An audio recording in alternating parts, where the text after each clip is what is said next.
গোপালগঞ্জে দিনে দুপুরে ডাকাতি, তরুণকে হত্যা। ধর্ষণ, যৌন হয়রানির ঘটনায় 4 আন্তর্জাতিক সংস্থার উদ্বেগ। রাঙামাটিতে 3 বছরের শিশুকে ধর্ষণ, দাদা গ্রেপ্তার। জানাবো সুযোগ সম্ভাবনার পরীক্ষায় তারেক রহমান। শুনছিলেন সংবাদ শিরোনাম, এবারে বিস্তারিত। গোপালগঞ্জে দিনে দুপুরে ডাকাতি, তরুণকে হত্যা। গোপালগঞ্জের কোটালীপাড়ায় দিনে দুপুরে ডাকাতির ঘটনা ঘটেছে। ডাকাতরা বাড়ি মালিকের একমাত্র সন্তানকে হত্যা করে টাকা ও স্বর্ণালঙ্কা লুট করে নিয়ে গেছে। সকাল 9টা থেকে বেলা 12টা যে কোনো সময় কোটালীপাড়া লাকির পাড় গ্রামে এ ঘটনা ঘটেছে। বাড়ির মালিক পল মজুমদার খোকন ও তার স্ত্রী এ সময় বাড়িতে ছিলেন। একমাত্র ছেলে পিয়াস মজুমদার বাড়িতে ছিলেন। জানা গেছে পিয়াসের মা চাকরি করেন এবং বাবা গ্রাম্য চিকিৎসক হিসেবে কাজ করার কারণে কেউই বাড়িতে ছিলেন না। দুপুর 12:30টার দিকে পিয়াসের বাবা বাড়িতে এসে ছেলেকে ডেকে না পেয়ে দরজা খুলে দেখেন বাড়ির সমস্ত মালামাল এলোমেলো করে ছড়িয়ে ছিটিয়ে রাখা। পরে ছেলেকে খুঁজে না পেয়ে দেখেন কাঁথা কম্বল দিয়ে হাত বাঁধা ও উপুড় করে রাখা হয়েছে তার একমাত্র ছেলেকে। পরে তাকে কোটালীপাড়া হাসপাতালে না হলে কর্তব্যরত চিকিৎসক মৃত ঘোষণা করেন। কোটালীপাড়া থানার ভারপ্রাপ্ত কর্মকর্তা আবুল কালাম আজাদ এটিকে চুরির ঘটনা উল্লেখ করে বলেন, বাধা পেয়ে হয়তো তারা ছেলেটিকে হত্যা করেছে। ধর্ষণ, যৌন হয়রানির ঘটনায় 4 আন্তর্জাতিক সংস্থার উদ্বেগ। দেশে নারী ও শিশুদের প্রতি সহিংসতার ঘটনায় গভীর উদ্বেগ প্রকাশ করে তীব্র নিন্দা ও প্রতিবাদ জানিয়েছে আন্তর্জাতিক উন্নয়ন সংস্থা action aid Bangladesh, Oxfam in Bangladesh, save the children in Bangladesh এবং প্ল্যান ইন্টারন্যাশনাল বাংলাদেশ। এসব ঘটনায় অবিলম্বে পদক্ষেপ গ্রহণের মাধ্যমে ন্যায় বিচার ও মানবাধিকার নিশ্চিতের আহ্বান জানিয়েছে। 4 সংস্থার যৌথ বিবৃতিতে বলা হয়েছে, আমরা নারী ও শিশুদের প্রতি সহিংসতা রোধে সরকারের নেওয়া সাম্প্রতিক জিরো টলারেন্স নীতির সিদ্ধান্তকে স্বাগত জানাই। ধর্ষণের ঘটনায় 15 দিনের মধ্যে তদন্ত এবং 90 দিনের মধ্যে বিচার নিশ্চিত করার প্রতিশ্রুতি প্রশংসনীয়। আমরা এর জরুরি কার্যকর ও সুষ্ঠু বাস্তবায়ন আশা করি। ধর্ষণ ও যৌন নিপীড়নের ঘটনায় জড়িতদের অবিলম্বে আইনের আওতায় এনে দৃষ্টান্তমূলক শাস্তি ও ভুক্তভোগীদের নিরাপত্তা নিশ্চিতের দাবি জানাচ্ছি।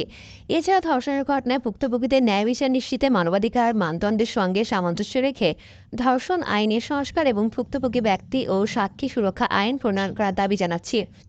সারা দেশে নারী সহিংসতার বিরুদ্ধে সাহসী শিক্ষার্থী, শিক্ষক ও সমাজকর্মী ও সচেতন নাগরিকদের প্রতিবাদ কর্মসূচির প্রতিক্রিয়ায় এ উদ্যোগ নেওয়া হয়েছে।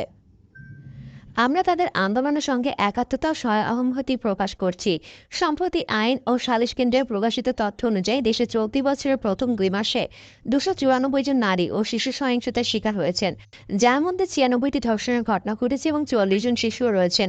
ফেব্রুয়ারিতে এই অপরাধের হার উদ্বেগজনকভাবে বেড়েছে, যেখানে 107 জন নারী ও কন্যা শিশু সহিংসতার শিকার হয়েছেন। 53টি ধর্ষণের ঘটনার মধ্যে 38 জন নারীর বয়স 18 বছরের কম। একই সঙ্গে মোরাল পুলিশিং, মব ভায়োলেন্স এবং জেন্ডার ন্যায় বিচারের অপব্যাখ্যার হার আশঙ্কাজনক হারে বাড়ছে। এ উদ্বেগজনক প্রবণতা শুধু ভুক্তভোগীর ভোগান্তি বাড়াচ্ছে না, বরং তাদের ন্যায় বিচার এবং সুরক্ষা চাওয়ার ক্ষেত্রে নিরুৎসাহিত করে। এ জরুরি ইস্যুতে আমাদের অবস্থান নেওয়া গুরুত্বপূর্ণ, কারণ এটি সরাসরি আমাদের কমিউনিটি এবং অংশীদারদের প্রভাবিত করছে এবং আমরা তাদের কাছে দায়বদ্ধ। এই যৌথ বিবৃতির মাধ্যমে তাদের উদ্বেগ ও কণ্ঠস্বরকে জোরালোভাবে তুলে ধরছি। এর মাধ্যমে আমরা জেন্ডার ভিত্তিক সহিংসতা নির্মূলের আশা করি। আমরা দৃঢ়ভাবে ঘোষণা করছি যে নারী, শিশু ও শিশুদের প্রতি যে কোনো ধরনের সহিংসতা বা হয়রানি মানবাধিকারের লঙ্ঘন। আমরা সরকার ও সংশ্লিষ্ট অংশীজনদের নারী ও কন্যা শিশুদের নিরাপত্তা ও মর্যাদা নিশ্চিত করতে সক্রিয় ও দায়িত্বশীল ভূমিকা গ্রহণের আহ্বান জানাচ্ছি। আমরা একটি বিস্তৃত শিশু সুরক্ষা ব্যবস্থার পাশাপাশি নারী ও শিশুদের জন্য নিরাপদ চলাচল, নাগরিক স্বাধীনতা এবং ডিজিটাল নিরাপত্তা দাবি করছি। তদুপরি আমরা ভুক্তভোগীদের প্রাধান্য দিয়ে ন্যায় বিচার নিশ্চিত করে অপরাধীদের অবিলম্বে আইনের আওতায় এনে দৃষ্টান্তমূলক শাস্তির দাবি জানাই। এর পাশাপাশি ভুক্তভোগী ও তাদের পরিবারের সর্বোচ্চ সুরক্ষা ও মর্যাদা নিশ্চিতের বিষয়টি প্রাধান্য দিয়ে আইনি সংস্কার করার দাবি জানাই। আমরা বিশ্বাস করি নারীর প্রতি সহিংসতা কঠোরভাবে দমন করার মাধ্যমে দেশের ন্যায্যতা, সাম্য, মানবিক মর্যাদা ও সামাজিক ন্যায় বিচার প্রতিষ্ঠিত হবে। রাঙামাটিতে 3 বছরের শিশুকে ধর্ষণ, দাদা গ্রেপ্তার। রাঙামাটি শহরে 3 বছরের এক শিশুকে ধর্ষণের অভিযোগ উঠেছে দাদার বিরুদ্ধে। এ ঘটনায় সুভাষ কুমার চাকমা নামের ওই ব্যক্তিকে গ্রেপ্তার করেছে পুলিশ। ভুক্তভোগী শিশুর মা জানান, রাতে শিশুটি তার দাদা এবং দাদির সঙ্গে ঘুমিয়েছিল। পরদিন সকালে তার দাদি তাদের বিছানায় রেখে কাজে বের হন। সকাল 7টার দিকে মেয়েটি চিৎকার করে কান্না করতে থাকেন। পরে মেয়েটি তাকে নির্যাতনের বিষয়টি জানায়। এ ঘটনায় অভিযুক্তদের বিরুদ্ধে মামলা করেছেন শিশুটির মা। তাকে গ্রেপ্তার করে পুলিশ। রাঙামাটি অতিরিক্ত পুলিশ সুপার মাহমুদ খান এসব তথ্য নিশ্চিত করেছেন। সুযোগ সম্ভাবনার পরীক্ষায় তারেক রহমান। তারেক রহমান এখন রুলিং পজিশনে আছেন, স্ট্রং অবস্থান। অন্তর্বর্তী সরকারের ক্ষেত্রে তার অবস্থানই ঠিকছে, মানে তার পজিশনেই সাস্টেইন করছে। তারেক রহমান মানে বিএনপির পজিশন ঠিক আছে, কিন্তু এখনও নেগোশিয়েট করছে না। বর্তমান ও আগামী দিনে রাজনীতিতে তারেক রহমানের সম্ভাব্য পজিশন ও প্রভাব যেন জাতীয় নেতৃত্বের দিকে ধাবিত হয়, সেই বিষয়ে বিএনপিকে আরও মনোযোগী হতে হবে, এমন ভাষ্য বিএনপির সহমর্মী একটি রাজনৈতিক দলের চেয়ারম্যানের। রাতে বাংলা ট্রিবিউনের সঙ্গে আলাপকালে এই নেতা উল্লেখ করেন, বিশেষ করে 1-11-এর সময় আওয়ামী লীগ যেভাবে নেগোশিয়েট করেছে, এখন বিএনপি বা তারেক রহমান এটা শুরু করেছে কিনা স্পষ্ট নয়। বিএনপির অভ্যন্তরেও দলটির সম্ভাব্য অবস্থান ও তারেক রহমানের জাতীয় নেতৃত্ব দেওয়ার বিষয়টি আলোচনা রয়েছে। এই মধ্যে বিগত বছরে তারেক রহমান তৃণমূলের ইফতার আয়োজনে বক্তব্য দিলেও এবার বিরত রয়েছেন। এ প্রসঙ্গে নাগরিক ঐক্য সভাপতি মাহমুদুর রহমান মান্না বলেন, বিএনপি এখনো এসব বিষয়ে আলোচনা করেনি। বাংলাদেশের ভবিষ্যৎ বিএনপি ও তারেক রহমানের হাতে। সেদিন থেকে যদি রাজনৈতিক বিবেচনায় ডেফিনেটলি তিনি অনেক দূর থেকে চেষ্টা করছেন, কিন্তু দলের অনুসারীরা অনেকে নিয়ন্ত্রণের বাইরে। তিনি যদি দল ঠিক রাখতে পারেন, নেতাকর্মীদের নিয়ন্ত্রণে রাখতে পারেন, তাহলে দেশের পরিবর্তন হবে। তবে মান্না উল্লেখ করেন, নির্বাচন নিয়ে এখনও কোনো আলোচনা শুরু করেনি বিএনপি। গণতন্ত্র মঞ্চের একাধিক সিনিয়র নেতা মনে করেন, বিগত 5ই আগস্ট সরকার পরিবর্তনের পর বিএনপির পক্ষ থেকে যুগপথ দলগুলোর সঙ্গে সেভাবে কোনো আলোচনায় হয়নি। বিক্ষিপ্তভাবে মঞ্চের নেতাদের সঙ্গে বিএনপির উচ্চ পর্যায়ে যোগাযোগ করেও সামগ্রিক কোনো আলোচনা করা হয়নি। এ বিষয়টি নিয়েও খোদ বিএনপিতে আলোচনা হচ্ছে সিনিয়র নেতাদের মধ্যে। গত কয়েকদিনে দলটির উচ্চ পর্যায়ে বেশ কয়েকজন নেতার সঙ্গে কথা হয়। এই প্রতিবেদকের একজন উচ্চ পর্যায়ের নেতা মনে করেন, বিএনপি মধ্যপন্থী নাকি ইসলামপন্থী অবস্থান নেবে তা এখনও শীর্ষ নেতৃত্বে স্পষ্ট করেননি। দলের ভিতরে শীর্ষ পর্যায় থেকে মেরুকরণের চেষ্টা অব্যাহত রয়েছে বলে জানান একাধিক নেতা। স্থায়ী কমিটির একাধিক সূত্রের দাবি, বিএনপি শীর্ষ নেতৃত্ব নির্বাচনকে সামনে রেখে বেশ কয়েকটি বিকল্প সামনে রেখে এগোচ্ছেন। দৃশ্যত ছাত্রদের নতুন দল নিয়ে সমালোচনামূলক বক্তব্য দিলেও ভেতরে স্থায়ী কমিটি এবং কেন্দ্রীয় কমিটির একাধিক সদস্য নিবিড় যোগাযোগ রাখছেন। বিএনপির একটি ঘনিষ্ঠ সূত্র মনে করছে, বিএনপি ছাত্রদের গঠিত দলের মধ্যে ভাঙন দেখতে চাইলেও অবিশ্বাস্য নয়। এ বিষয়ে স্থায়ী কমিটির বেশ কয়েকজন সদস্যের সঙ্গে আলাপ করলেও তারা স্বপরিচয়ে উত্থিত হতে সম্মত হননি। কেউ কেউ বলছেন, নির্বাচনী পরিকল্পনায় বিএনপি ঠিক কোন পথে যাবে তা এখন স্পষ্ট নয়। এক্ষেত্রে জামায়াতের সঙ্গে আবারও ফিরবে কিনা এই প্রশ্নটিও থেকে যায়।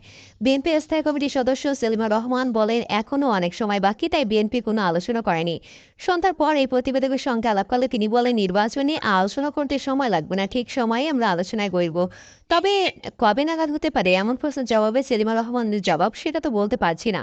রমজান যাক, চিন্তাভাবনা করছি কখন থেকে প্রস্তুতি নেব। এ বিষয়ে আমার বাংলাদেশ পার্টির চেয়ারম্যান মুজিবুর রহমান মন্ত্রী বলেন, বিএনপি সংস্কারের বিষয়ে আগ্রহী হলেও তাদের প্রধান ফোকাস হলো তারা দ্রুত নির্বাচন চায়। অপরদিকে ছাত্রদের নেতৃত্বাধীন সদ্য গঠিত রাজনৈতিক দল জাতীয় নাগরিক পার্টির প্রধান চাওয়া ফ্যাসিবাদীদের বিচার ও সংস্কার। তারা এখনই নির্বাচনের বিপক্ষে। এ ব্যাপারকে চেয়ারম্যান মনে করেন, দৃশ্যত দাবি নিয়ে দুই দলের ভিন্নমত মনে হলেও পর্দার আড়ালে উভয় দলের মধ্যে নির্বাচন নিয়ে একটা সমঝোতার আলাপ আছে। দিন যত যাবে ধীরে ধীরে বিষয়টা আরও পরিষ্কার হবে। মুজিবুর রহমান মঞ্জু বলেন, ঐক্যমত্য কমিশনের কাজের অগ্রগতি কী হবে বা কতটুকু হবে সেটাও দেখার বিষয়। আমার ধারণা বিএনপি চাপ এবং সমঝোতা দুই পথই খোলা রেখে এগোবে।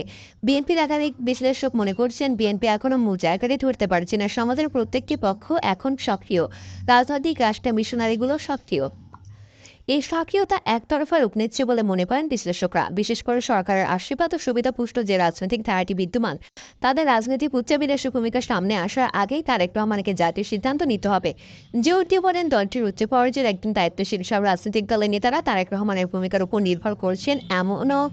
এমনটি মনে করেন বিএনপির উচ্চ পর্যায়ের একজন দায়িত্বশীল। তিনি উল্লেখ করেন, আগামী দিনের নির্বাচন সরকার গঠন, সম্ভাব্য পরিবর্তনের প্রতিশ্রুতিগুলোকে প্রতীকে রূপান্তর করা, একটি জাফাকে আরও বলিষ্ঠভাবে দৃশ্যমান করার মধ্য দিয়ে এই পরিবর্তনের সূচনা হতে পারে।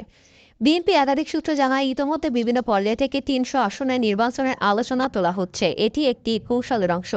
মূলত তারেক রহমানের আসন বন্টনের উপর নির্ভর করছে নির্বাচনের রাজনৈতিক রূপ। বিশেষ করে তারেক রহমানের ভূমিকার দিকে আওয়ামী লীগের অবস্থান কবে নাগাদ প্রকাশ্য হবে এও নির্ভর করছে। এ বিষয়ে দলের একজন দায়িত্বশীল বলেন, সবাই মনে করছে সব আসনে প্রার্থী দেবে, সবাই মনে করছে প্রার্থী দিলেই জিতবে।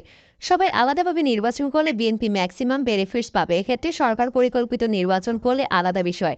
কিন্তু বিএনপি কি ভূমিকা বিজয় নিয়ে সরকার গঠন করবে, না অন্যান্য দলের প্রতিনিধিত্ব নিশ্চিত করে সংসদীয় গণতন্ত্রকে আরও সংহত করবে, বিষয়টি নির্ভর করছে তারেক রহমানের ওপর। তিনি মনে করেন, আসন ভিত্তিক সমঝোতা কার্যক্রম শুরু করা দরকার। বাস্তবসম্মত উপায় অন্তত 80টি আসনে নিশ্চয়তা যুগপৎ সঙ্গী ও নতুনদের মধ্যে বন্টন করে দিলে প্রতিদ্বন্দ্বিতাপূর্ণ নির্বাচনের সম্ভাবনা উজ্জ্বল। একই সঙ্গে পরাশক্তিদের মধ্যে এখনও বিএনপিকে ক্ষমতায় দেখার মতো বাস্তবতা অনেকখানি কম।